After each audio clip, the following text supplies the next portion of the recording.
Welcome to study lover. चलिए आज हम पढ़ेंगे करंट अफेयर जो आपकी 15 तारीख को जितनी भी घटनाएं घटी हैं उनके बारे में हम पढ़ेंगे। यानी कि आपकी 15 तारीख को जितनी घटनाएं घटी हैं उसके बारे में हम पढ़ेंगे आज। तो अगर आपने मेरे चैनल को अभी तक सब्सक्राइब नहीं किया तो सब्सक्राइब कर लीजिएगा। लाइक और शेयर करना ना भूलें अपने दोस्तों के साथ, क्योंकि यहाँ पर प्रत्येक दिन आपको current affair, important current affair आपको कराई जा रही है, जो आपकी लेखपाल के पेपर के लिए, सेशनल के पेपर के लिए, विभिन्न एसएससी और आपके जो स्टेट सर्विस के एग्ज़ाम के लिए इम्पोर्टेंट है। चलिए देर ना करते हुए हम यहाँ पर चलते हैं पहली न्यूज़ की तरफ। आज की पहली न्यूज़ क्या है? चलिए पहली न्यूज़ क्या है, यहाँ पर बात की जा रही है एक छोटी सी घटना है जिसको आप ध्यान रखिएगा।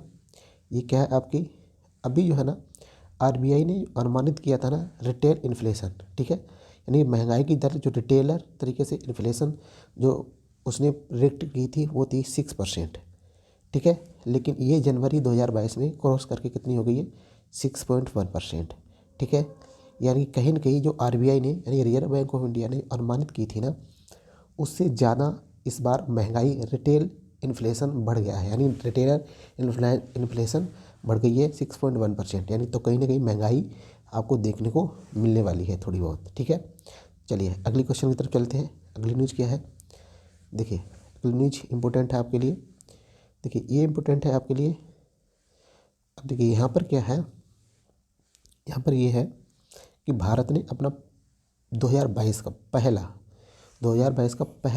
जो है ना सैटेलाइट लॉन्च किया है। वो भी किसकी सहायता से किया है? हमारे इसरो ने। किसने किया है? इसरो ने। इसरो मतलब इंडियन स्पेस रिसर्च ऑर्गेनाइजेशन, ठीक है। 2022 का हमारा ये पहला है, और जो अभी हमारे अध्यक्ष बने हैं इसरो के, तो उनके लिए भी ये पहला लॉन्च किया गया है, पहली बार उनके सामने किया गया है, यानी कि उनके नेतृत्व में पहली बार हो रहा है। तो ये है क्या, ध्यान रखिएगा इसको पहले। देखिए इसमें क्या है, ये मंडे को किया गया है, द हिंदू की इम्पोर्टेंट न्यूज़ है, मंडे को किया गया है ये, ठीक है। सैटेलाइट है ये, सैटेलाइट को मंडे में किया गया है इसको। और देखिए ये क्या है, अर्थ ऑब्जर्विंग सैटेलाइट यानी EOS-04 and 2 satellite, small satellite InspireSat-1 और कौन सा है INS-2TD, ठीक है। यानी कि 2 छोटे और सैटेलाइट, यानी कि एक EOS-04 और इसके साथ में 2 अन्य सैटेलाइट, छोटे छोटे सैटेलाइट भी इसके साथ लॉन्च किए गए हैं। और इसको जो है ना किसकी सहायता से किया? PSLV C-52, यानी PSLV C-52। ये क्या है? Polar satellite launching wheeler, polar satellite launching wheel इसको कहते हैं, ठीक है। ये हमने किया है, और ये किस श्रेणी का है? एक्सेल का श्रेणी का है। इसका एक्सेल श्रेणी का, ठीक है। और ये एक्सेल श्रेणी जो है ना सबसे हाईएस्ट श्रेणी होती है, उससे हमने लॉन्च किया है, ठीक है। कब किया है? मंडे को किया है, इसको ध्यान रखिएगा, ठीक है। अब इसके लिए क्या है, अब देखिए इसमें क्या है, इसमें इम्पोर्टेंट क्या है? EOS, यानी EOS का जो है 04 का वेट कितना था? 1710 किलोग्राम, ठीक है। इसकी मिशन की लाइफ कितनी है? 10 वर्ष तक, यानी 10 वर्ष का ये सैटेलाइट जो है ना अनुमान किया जा रहा है ख़राब हो जाएगा। इसका जो EOS-04 का है, इसको हमने किस आधार पर किया है? इसमें हमें रडार के माध्यम से imaging satellite is designed to provide high quality, यानी कि हमको हाई क्वालिटी की पिक्चर प्रोवाइड करेगा, जो है ना किसके लिए? किसके? मौसम के, वेदर के, और क्या है यहाँ पर कंडीशन सच एज एग्रीकल्चर, ठीक है, फॉरेस्ट्री यानी कि वन के लिए, एग्रीकल्चर के लिए और प्लांटेशन के लिए, और सॉइल मॉइस्चर के बारे में बताएगा, ठीक है। ये फूड मैपिंग भी करेगा, ठीक है। इसका ये काम है EOS-04 का। क्या काम है? दोबारा रिपीट कर रहा हूँ। देखिए एक तो मौसम की जानकारी देगा जी सटीक, दूसरी इमेज की क्वालिटी, जो पिक्चर भेजेगा उसकी क्वालिटी अच्छी होगी, और ये फॉरेस्ट्री यानी वन कहाँ कहाँ कितना है इसके बारे में बताएगा, और क्या करेगा? हमारी सॉइल में मॉइस्चर कंटेंट कितना है, पानी की मात्रा कितनी है, इसके बारे में भी क्या करेगा? अध्ययन करने वाला है। और कहाँ कहाँ पर खाना फूड उगाया जा सकता है, कहाँ कहाँ पर खाना उत्पादन किया जा सकता है, इसके बारे में भी क्या करेगा? ये बताएगा। अब InspireSat-1, इसका इतना वजन कितना था? 8.1 kg, ठीक है। इसकी मिशन की लाइफ कितनी है? 1 ईयर, ठीक है। अब देखिए ये क्या किया गया है, जैसे हमारा सैटेलाइट होता है, इस सैटेलाइट में, यहाँ पर सैटेलाइट में क्या करते हैं हम, यहाँ पर प्लेस कर देते हैं सैटेलाइट को, ठीक है। ये PSLV हमारा है, इसके जो है ना कितने पार्ट होते हैं? 4, 1 2 3 और 4, ठीक है। यानी 1 2 3 4। इसकी सहायता से हम यहाँ पर कुछ SOM मोटर्स लगा देते हैं, ठीक है, यानी सपोर्टिंग मोटर बोल सकते हैं। यानी कि जब ये वाला फ्यूल पहले बर्न हो जाएगा, उसके बाद ये वाला फ्यूल बर्न होगा, यानी कि ये दोनों के दोनों टेक ऑफ करने के लिए ये फ्यूल और ये फ्यूल इकट्ठे बर्न होते हैं। यानी कि 1 और 3 में आपका 1 और 3 में सॉलिड फ्यूल रहता है, ठीक है, टैंक 1 और 3 में सॉलिड फ्यूल रहता है, और टैंक 2 और 4 में आपका लिक्विड फ्यूल रहता है, यानी कि द्रवित ईंधन रहता है, ठीक है। इसको अभी आप ध्यान रखिएगा। अब देखिए इसको जो है ना बताया इसने, क्या बताया, इसका जो है ना इंस्पायर का वेट कितना है 8.1 kg, मिशन लाइफ कितनी है 1 ईयर, ठीक है। इसको किसने बनाया है, देखो ये बनाया है आपका लेबोरेटरी टेक्नोलॉजी ऑफ एंड ये कोलोराडो सिंगापुर की लैब ने इसको बनाया है, ठीक है। और ये भारत से लॉन्च करवाया है, क्योंकि भारत में लॉन्चिंग करना थोड़ा सस्ता होता है, इसलिए भारत से ये लॉन्च करवा रहा है, ठीक है। अगला देखिए यहाँ पर ये क्या है, INS-2D, इसका वेट कितना 17.5 kg, इसकी मिशन लाइफ कितनी है 6 मंथ, ठीक है। इसको आप याद रखिएगा।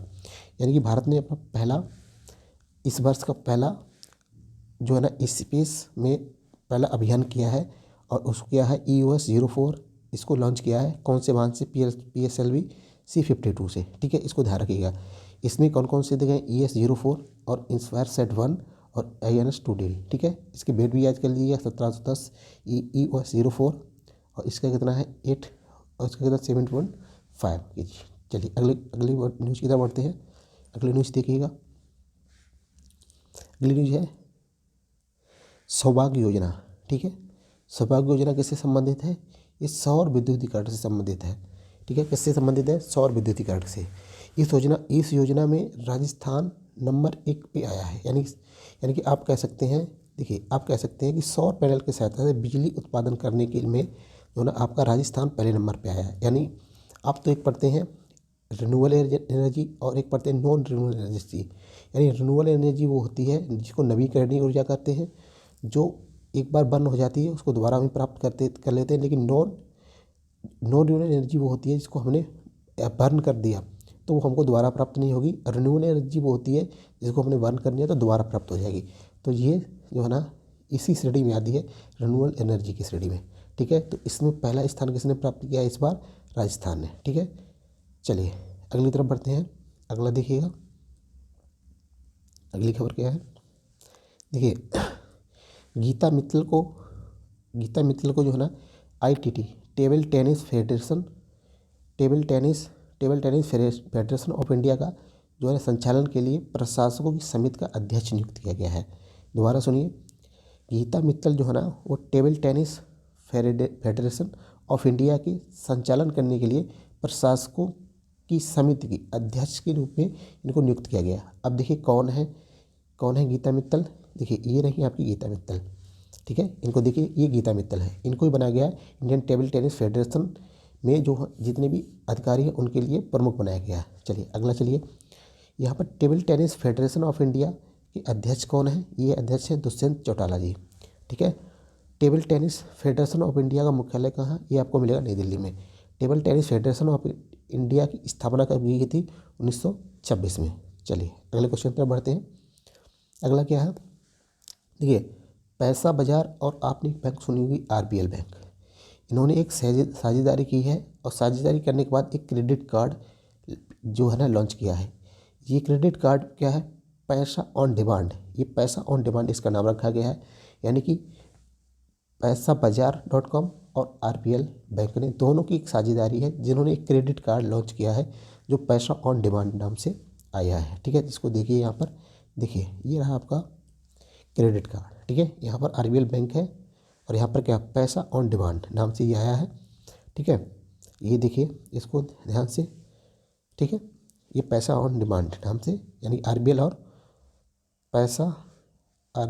पैसाबाजार.com ने दोनों ने किया है इसको लॉन्च, ठीक है, मिल गए। चलिए अगली तरफ बढ़ते हैं। अगला देखिए यहाँ पर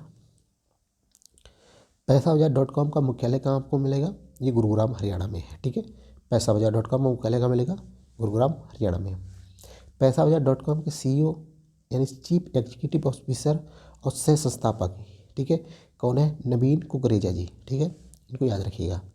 अगले क्वेश्चन की तरफ बढ़ते हैं। अगला क्वेश्चन देखिए, नागरिक हवाई क्षेत्र में ड्रोन, ठीक है, ड्रोन की अनुमति देने वाला पहला देश इजराइल बन गया है। ठीक है, यानी नागरिक क्षेत्र में ड्रोन, अब ड्रोन को समझते होंगे ना, इसमें कोई व्यक्ति बैठता नहीं है, आराम से इसको उड़ाया जा सकता है ऐसे ही। ठीक है, तो क्या है, इजराइल इसको अनुमति देने वाला नागरिक हवाई क्षेत्र में, यानी अब इसमें आदमी भी बैठ सकता है, मैन भी बैठ सकते हैं, उसके क्षेत्र में ड्रोन को उड़ाने के लिए अनुमति किसने दी है, इजराइल कंट्री ने। जरा देखिए इसको, ये रहा आपका ड्रोन।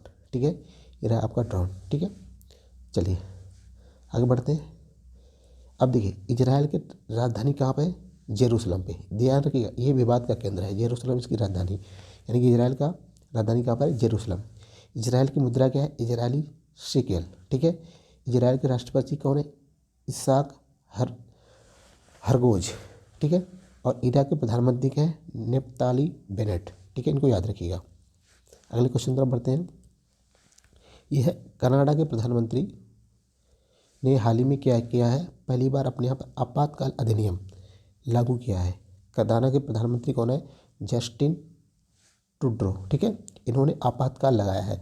आपातकाल क्यों लगाया है, देखिए, अमेरिका और कनाडा के बीच में कहीं ना कहीं कुछ प्रोटेस्टर, यानी कि कुछ प्रदर्शनकारी अमेरिका और कनाडा के बीच में जो गलियारा है, उसको बिजनेस को जो है ना, गलियारा है, इसमें जो बिजनेस हो रही है उसके मध्य में कहीं ना कहीं रुकावट पैदा कर रहे हैं, यानी कि ट्रकों का आना जाना यहाँ पर बंद किए हुए हैं वो। ठीक है, यानी कि प्रदर्शन कर रहे हैं, जिसकी वजह से यहाँ की कनाडा के प्रधानमंत्री ने क्या किया है, आपातकाल लगाया है अपने यहाँ पर, और ये कहा है कि हम इसको जल्दी से जल्दी सॉल्व करेंगे, क्योंकि यहाँ पर कहीं ना कहीं अमेरिका और कनाडा के बीच में व्यापार जो है ना रुका हुआ है। ठीक है, चलिए आगे देखते हैं। ये रहे आपके प्रधानमंत्री, ठीक है, कनाडा के। चलिए आगे बढ़ते हैं। कनाडा की राजधानी कहाँ है, ओटावा। मुद्रा क्या है इसकी, कैनेडियन डॉलर। चलिए अगला क्वेश्चन देखिए, भारतीय रेलवे देश की सबसे बड़ी कुश्ती अकेडमी, यानी कि इंडियन रेलवे भारत की सबसे बड़ी कुश्ती अकेडमी स्थापित करने जा रहा है। इस न्यूज़ को ध्यान रखिएगा, कौन करेगा, भारतीय रेलवे करेगा कुश्ती अकेडमी का स्थापना। ठीक है, अगला क्वेश्चन देखिए, अभी बिल गेट्स ने एक किताब लॉन्च की है जिसका नाम है how to prevent the next pandemic. ठीक है, नेक्स्ट पैंडेमिक को किस प्रकार से हम क्या करें, इसको हम किस प्रकार से डील करेंगे, इसके नाम से किताब लिखी है। किताब का नाम याद रखिएगा, how to prevent the next pandemic. Important किताब है। देखिए ये रहे आपके बिल गेट्स साहब। ठीक है, बिल गेट्स, ये लिखा है किताब how to prevent the next pandemic. ठीक है, इनकी बुक है, इंपॉर्टेंट बुक है, पूछी जाएगी पेपरों में। अगला देखिएगा, फ्रैंक वाल्टर स्टीनमियर फिर से चुने गए जर्मनी के राष्ट्रपति, यानी जर्मनी के राष्ट्रपति जो पहले थे फिर से कौन बन गए हैं, ये फ्रैंक वाल्टर स्टीनमियर। ठीक है, फ्रैंक वाल्टर स्टीनमियर, ये बनेंगे कौन, जर्मनी के राष्ट्रपति। चलिए ये रहे आपके जर्मनी के राष्ट्रपति जिसको मैंने अभी बताया है। अब देखिए, जर्मनी की चांसलर कौन है, ओलाफ स्कोल्ज। ठीक है, इनको याद रखिएगा। जर्मनी की राजधानी कहाँ है, बर्लिन। जर्मनी की मुद्रा क्या है, यूरो। ठीक है, अगले आगे बढ़िए। अगला है, सैटेलाइट आधारित ब्रॉडबैंड सेवा के लिए जियो की जो है SES के साथ साझेदारी की है। ठीक है, यानी कि अब सैटेलाइट के माध्यम से जियो क्या करने वाला है, सेवा प्रदान करने वाला है। ठीक है, देखिए ये रहा आपका SES। ठीक है, और ये रही आपकी जियो कंपनी, यानी जियो कंपनी अब क्या करेगी, कहीं ना कहीं सैटेलाइट के माध्यम से अब क्या करेगी, सर्विस प्रोवाइड करेगी। चलिए अगले आगे देखिएगा, ये तो मैंने करा दिया आपको गीता मित्तल वाला। अब देखिए, इल्कर अयाशी बने एयर इंडिया के नए MD और CEO। ठीक है, इल्कर अयाशी इंपॉर्टेंट क्वेश्चन है, याद रखिएगा, इल्कर अयाशी। ठीक है, इनको क्या बनाया है, एयर इंडिया का नया MD managing director and chief executive officer को नियुक्त किया गया, इल्कर अयाशी को। ठीक है, अब देखिए ये रहे आपके इल्कर अयाशी, इनको याद रखिएगा, इल्कर अयाशी यही है आपके। चलिए इस प्रकार से ये सारे क्वेश्चन हुए यहाँ पर, यानी आज मैंने करंट अफेयर के आपकी का पॉइंट इंपॉर्टेंट सेशन कराया, इसमें ध्यान रखिएगा इंपॉर्टेंट क्वेश्चन भी हुए हैं। चलिए तो वीडियो को शेयर कीजिए, लाइक कीजिए, दोस्तों को सब्सक्राइब कराइए। Thank you, bye bye, take